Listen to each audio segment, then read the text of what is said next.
Video viral pria dengan keterbatasan fisik jualan keset kaki, tak patah semangat layani pembeli.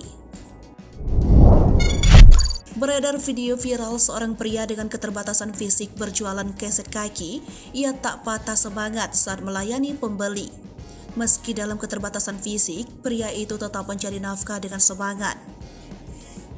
Awalnya, si perekam menunjukkan momen dirinya bertemu dengan seorang penjual keset kaki. Saat mendekati penjual tersebut, dipikirnya hanya duduk biasa. Namun, setelah diperhatikan ternyata sedang berjualan keset kaki. Ia pun mendekat dan menanyakan harga keset kaki tersebut.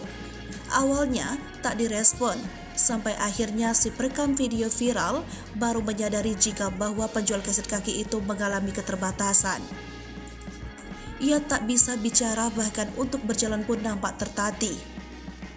Kendati demikian, dia melayani pembelinya dengan sangat baik dan sabar.